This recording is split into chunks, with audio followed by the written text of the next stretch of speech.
Everyone thinks royal power is built on strength. They're catastrophically wrong. The Habsburgs, Europe's most dominant dynasty for centuries, held sway over vast empires from Spain to Austria. Their power seemed unshakable, their lineage divinely ordained. Yet, beneath the glittering surface of their imperial might, a silent, insidious force was at work, slowly dismantling them from within. Their strategy for maintaining power was simple yet devastating: marriage within the family. Cousins marrying cousins, uncles marrying nieces. It was a practice intended to consolidate land, wealth, and influence, ensuring that Habsburg blood remained pure and their territories unbroken. But purity, in this context, became their undoing. For nearly 200 years, from the mid-16th century, the Spanish branch of the Habsburgs pursued this relentless policy of inbreeding with particular zeal.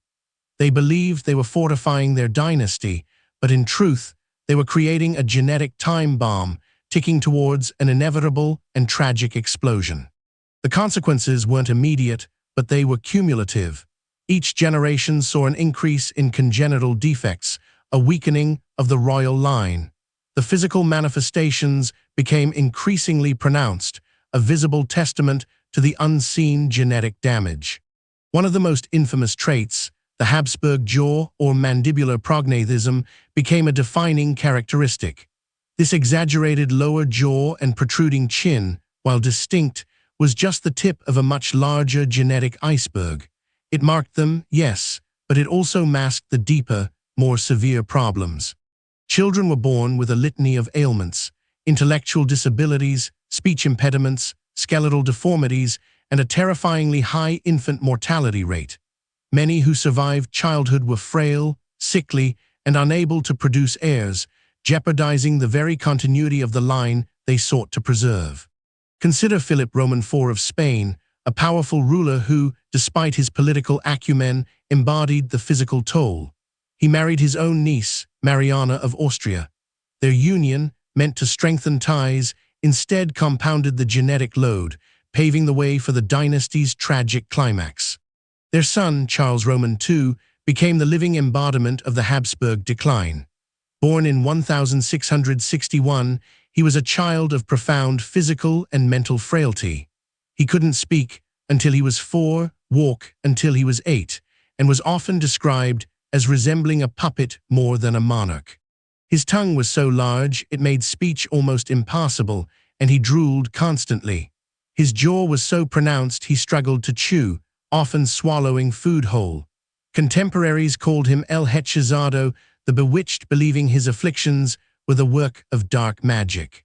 But it wasn't magic, it was genetics.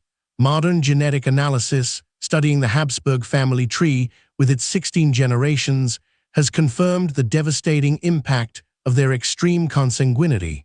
Charles Roman II inbreeding coefficient was higher than that of a child born of a brother-sister union. His ancestors were too closely related, sharing too many common genes. This led to a higher chance of inheriting 2 copies of harmful recessive genes, which in normal populations are rare, but in the Habsburgs, they were concentrated, amplified with each successive generation. Despite 2 marriages, Charles Roman II was unable to produce an heir. His physical deformities were mirrored by reproductive challenges. His autopsy, conducted after his death in 1700 at just 38, revealed a shrunken, gangrenous body with a single, black testicle. The Spanish Habsburg line had run its course. His death plunged Europe into the War of the Spanish Succession, a brutal conflict that reshaped the continent's power dynamics. The very strategy meant to preserve their empire ultimately led to its fragmentation and the end of their direct reign in Spain. But the Habsburg legacy wasn't solely defined by their genetic misfortunes. They were also patrons of the arts, builders of magnificent palaces, and architects of complex political systems. Their story is a stark reminder that even the most powerful dynasties are subject to the laws of biology. The Austrian branch of the Habsburgs, though not without its own instances of consanguineous marriages, managed to avoid the extreme levels seen in their Spanish cousins. Perhaps this slightly wider genetic pool allowed them to persist for another 2 centuries. The story of the Habsburgs isn't just a tale of royal folly or genetic tragedy. It's a profound historical lesson, demonstrating how decisions made for political gain can have unforeseen and catastrophic biological consequences across generations. It forces us to confront the uncomfortable truth that even those who wield immense power are ultimately subject to the same biological rules as everyone else. Their downfall serves as a chilling testament to the delicate balance of nature and nurture, even within the most gilded cages. Uncover another hidden truth from history's most powerful families in our next video.